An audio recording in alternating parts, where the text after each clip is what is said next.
Lado se encuentra Fabián Medina y Damián Dipache. Muchas gracias a todos por estar en este domingo de mucho calor. Bueno, no encuentra la fórmula eficaz, Mauricio Macri.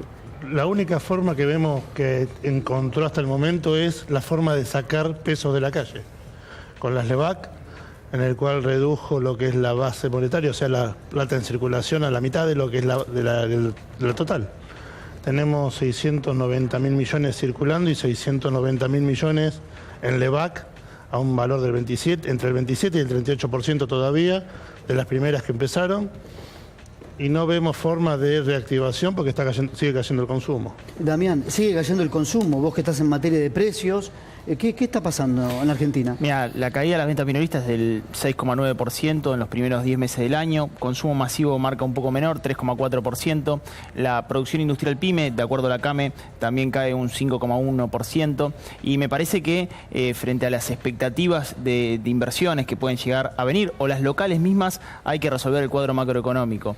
Ahí Fabián decía claramente, tenemos una inflación del 40% interanual, un déficit del 6,6% y una caída del producto de 1,5%. Es muy difícil avisorar una inversión en este entorno del mercado interno, ¿no? Me parece que el consumo representa el 66% del producto. Las pymes viven de ese consumo y el asalariado no lo puede resolver ese bolsillo. ¿Por qué? Porque tiene una pérdida del poder adquisitivo del 7%. Hace unos días fui a hacer una nota a un barrio humilde y me señalaban las mujeres de un comedor que sus maridos han perdido la changa, la changuita, sí, que con eso cobraban unos pesos. Había changas de 3-4 veces por semana que pasaron a 2 y los que tenían 2 veces por semana las perdieron. Eso es una realidad y no vemos forma de recuperación. Había que llamar a la inversión, pero sin bajar en los niveles de consumo. A ver, Manuel, están abiertos al debate, ¿eh?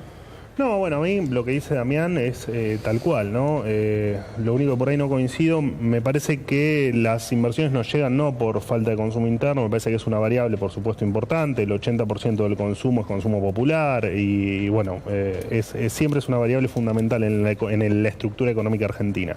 Las inversiones no llegan porque tenemos una estructura impositiva que ahoga al empresario y que ahoga al inversor, porque tenemos unos problemas de infraestructura terribles y todo eso hace un combo con falta de competitividad y por supuesto tenemos una productividad muy baja en la economía argentina, lo que hace que las inversiones, al menos por ahora, en mi opinión, no creo que lleguen. Claro, hoy es este tema de los empresarios y el gobierno se habla en toda la mesa de los argentinos. La pregunta, ¿por qué los empresarios no le tienen confianza al gobierno y no invierten? A ver, Débora. Bueno, te comento mi opinión. Mira, yo creo que ahí voy a coincidir un poco con los colegas en relación a la importancia que tiene cuidar en términos de política de Estado el mercado interno, porque todo el resto de las variables macroeconómicas que estamos discutiendo dependen en gran medida de eso, ¿sí?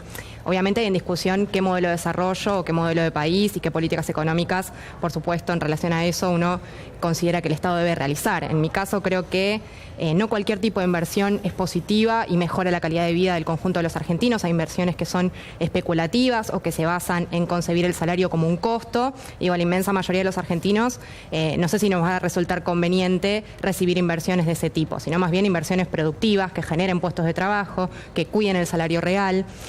Y por el contrario, lo que estamos viendo son políticas económicas que van en retroceso de ese tipo de cuestiones. En principio, bueno, el salario real vamos a coincidir en que se ha deteriorado profundamente, hay estimaciones del 10 y entre el 10 y el 15%, y después hay un porcentaje de despedidos enorme. Nosotros desde el Centro de Economía Política Argentina hacemos un relevamiento mensual del conjunto de despedidos. Sigue habiendo despidos. En la actualidad, desde diciembre de 2015 hasta la actualidad, son 213.000 despidos y suspensiones. Y son la inmensa mayoría del sector privado. Esto también para derribar el mito de que los despedidos tienen que ver con el engrosamiento ficticio del Estado por parte de la gestión anterior.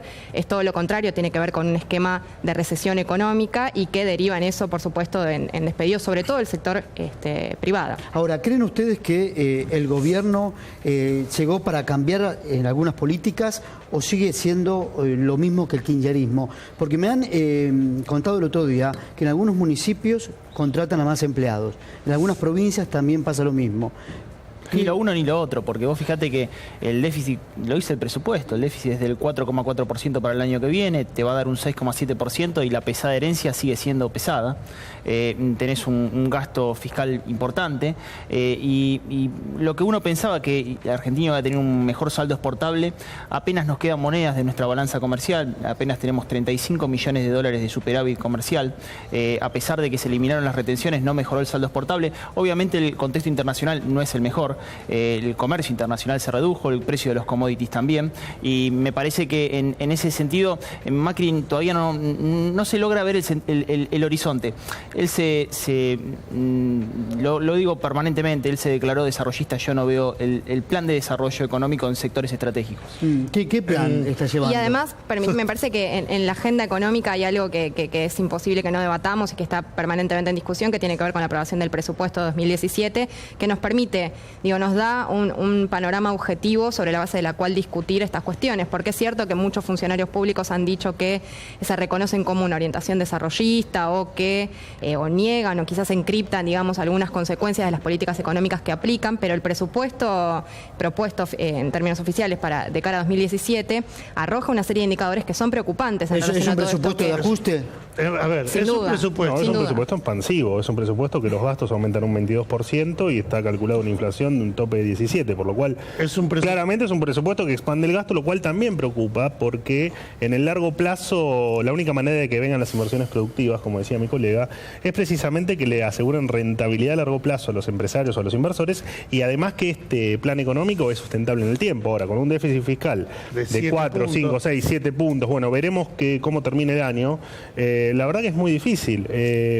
Entiendo también que el gran error que cometió, o uno de los grandes errores que ha cometido el gobierno de Macri fue no explicarle a la gente claramente cuál era la herencia recibida. Me parece que fue muy suave y tendría que haber sido mucho más cruel y más duro para que todos sepamos o la gente sepa cuál era la situación. Ese famoso 1 de marzo. Porque la economía en el Congreso. De hecho, hay cuestiones que nos hemos desacostumbrado y que ahora las tomamos como nuevas, pero el presupuesto que empezamos a discutir entre toda la sociedad, si está bien, si está mal, si es mucho, si es expansivo, si es restrictivo, estuvimos muchos años con un presupuesto falso, distorsionado por la inflación y por las mentiras del gobierno anterior. Por lo cual es bueno que empezamos a tener herramientas reales, un INDEC que está con información fehaciente que hacía un montón de años que no teníamos. Me parece que hay un montón de ordenamientos y se han ordenado, por supuesto, con el levantamiento del cepo, el sinceramiento del precio del dólar y otro montón de cuestiones. Se ha normalizado la economía. Es cierto que los cambios profundos no se ven y es cierto también que el año que viene es un año de elecciones. Claro, históricamente en Argentina no se ve... El margen de tiempo se va achicando para el gobierno, como decís vos, está preocupado para que el repunte económico, hoy leía varias editoriales... Que sea de marzo, abril con toda la furia. El gobierno está preocupado, por lo menos, si hay repunte económico, que llegue rápidamente al Gran Buenos Aires. ¿Vos ves un repunte económico? No, lo que yo veo es un pequeño rebote en estos 2 meses que faltan, que la gente, luego de lo que es diciembre normal y habitual, que se desenchufa, hasta marzo, que empieza a enchufarse con la canasta escolar, pero no vemos posibilidad de levantar en cuanto a los números. En cuanto al presupuesto, el presupuesto sigue siendo tan relato como era el anterior, nada más que con números más creíbles. Porque el 17% de inflación no se cree nada porque tenemos casi los mismos parámetros del 2015 y vamos a tener una inflación similar al 2015, o sea, 25% aproximadamente de la real. Qué dilema pensar que cuando se generó el ajuste de tarifas, se pensaba que justamente se iba a sustituir parte del déficit. Y el déficit sigue siendo igual y con tarifas ajustadas, ¿no? Y el subsidio sigue existiendo en los mismos números. Qué dilema pensar que tuvimos 9 meses donde casi te diría que por primera vez en historia el ministro de Energía pone de pie al ministro de Economía. La economía estuvo parada 9 meses porque el ministro de Energía no planificó como correspondía. El gobierno, Macri, Damián, tiene muchas diferencias en su gabinete económico, ¿no? Hay una puja importante allí. Sí, yo creo que me parece que lo que pensábamos que iba a consolidarse un diálogo entre cada uno de los actores terminó generando una mesa que no se reúne, que no consolida un plan integral. Cuando uno vocifera en sus ministros cada uno de los discursos, ve que el ministro de Energía te dice, no, este va a ser el último momento y volvemos a discutir el tema de la nafta. Es muy difícil para los agentes económicos privados planificar un flujo de fondos si no sabe cuál va a ser el valor de la energía, el insumo básico de la nafta. Ahora, ¿qué significa la hora 12 Porque ahora se llama Hora 18. Me gustaría ver también. En realidad la Hora 12 es fundamental y sabés que estuvo en vilo para sacar ese plan. Y ahora parece que vamos a 18 cuotas. 18 cuotas que no serían sin interés. Tendrían un interés. Pero ¿a partir de qué cuota tendría algún interés? No todas. No, todas las cuotas tenían interés. Que fue lo que planteó las emisoras de tarjeta de crédito. Lo importante es esto que se da en un contexto muy malicioso. Y te explico por qué. Porque hay una moneda de cambio. Lo tenemos que saber, los televidentes lo tienen que saber. El comercio minorista tradicional debe saberlo. La CAME presentó un proyecto de ley para la baja de reducción de la comisión de tarjeta de crédito del 3 al 1,5 y del 1,5 al 0 en débito. Qué casualidad que hace 70 días que no se trata esa ley de disminución de la tarjeta de crédito y las emisoras de tarjeta de crédito ahora benevolentes plantean subir a 18 cuotas sin interés cuando lo iban a sacar. Me parece que los argentinos deben saber que detrás de quienes nos representan también hay intereses encontrados. Me parece que no debería ser una moneda de cambio ese plan por otro. Y la realidad es que tenemos la comisión de tarjeta de crédito más alta de América Latina y casi te diría del mundo. En Brasil esa comisión es del 1,7, en Colombia es del 1,3, en España es del 0,03, en Argentina pagamos 10 veces más de comisión de tarjeta de crédito en un sector que, como te dije, cayeron 6,9% de las ventas. Antes de despedirlos, quiero escuchar de parte de ustedes, de cada uno, la inflación, ¿no? Aumentan las prepagas, el celular. A ver, Manuel, comenzamos con vos. No, yo creo que fue un año muy complicado para todos, mucho más para los sectores más vulnerables con respecto a la inflación. O sea, un 40% de inflación, un 42% que vamos a terminar este año, por supuesto que no es agradable para nadie y menos con un promedio de paritarias que va a terminar en un 35%. Vamos a ver los últimos arreglos paritarios, pero la verdad es que una pérdida del poder adquisitivo que yo creo que va a terminar en alrededor de un 6% este año, por supuesto que es terrible. Sí creo que el año que viene vamos a tener una recuperación, no sé si va a ser una recuperación genuina o simplemente va a ser un rebote, lo vamos a ver el año que viene. Tengo mucha expectativa en lo que va a empezar a hacer el gobierno después de las elecciones. Vos lo que decías de se está peleando el gobierno entre el Banco Central y la política fiscal. La puja del gabinete. No, la realidad es que me parece que Federico Sturzenegger actúa con cierta libertad porque no se choca con la política. Me parece que Prat Guy y su política fiscal choca contra la política y esta es una sociedad que nunca aceptó ajustes y no los acepta tampoco ahora, ¿no? Débora. Te comento, mira, en relación a la inflación, sí, bueno, me parece que vamos a coincidir en que los niveles son mucho más altos de lo que desde la política económica de Cambiemos los distintos funcionarios han anunciado que preveían, con lo cual, digo, a veces se habla de credibilidad en los números, pero los voceros oficiales decían que iba a haber 20, 25 y tuvimos un 43% de inflación. Fue una de las principales herramientas de campaña decir que iban a luchar contra la inflación y sucedió todo lo contrario. Sí, la inflación creció muchísimo.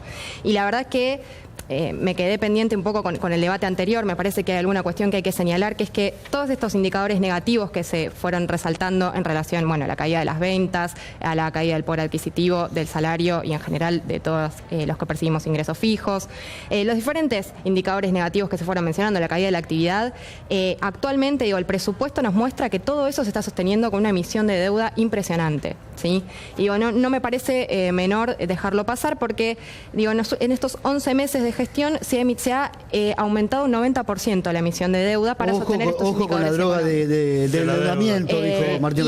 Exactamente, y el presupuesto prevé un aumento mucho mayor, con lo cual digo, bueno, también llamemos la atención de que no tiene que ver con credibilidad o no credibilidad. Hay diferentes modelos de desarrollo en discusión y modelos de país, con esquemas de ganadores y perdedores. Este esquema de ganadores y perdedores garantiza con la teoría del derrame, que está, a pesar de que algunos funcionarios han salido a desmentirla públicamente porque saben que tiene mala trayectoria en nuestro país, implícitamente se deduce eso, ¿sí? Garantizar rentabilidades extraordinarias y desproteger a los sectores más humildes. Bien, ¿sí? Fabián. En cuanto a la inflación, estábamos hablando de los números de 42-43% de principio de año, nos vamos a encontrar con una inflación cercana al 25% el próximo año.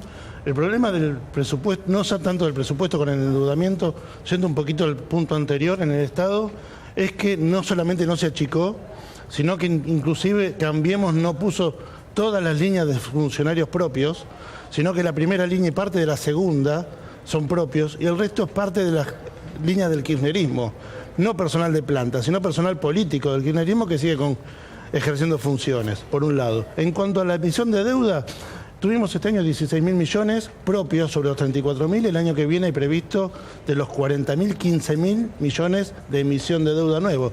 La emisión de deuda es tan mala como la emisión.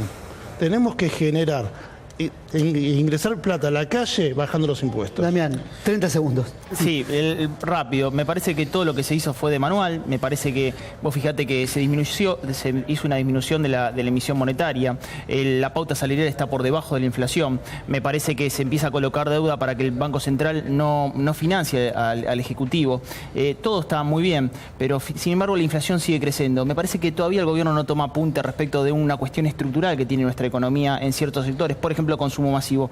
Me sigue resultando problemático que alimentos siga creciendo siempre por sobre el índice general. No es normal. Me parece que tenemos una economía con un oligopolio conformado en ese sector que hay que tomar detalle. Gracias, muchas gracias por haber venido a todos. Nosotros nos vamos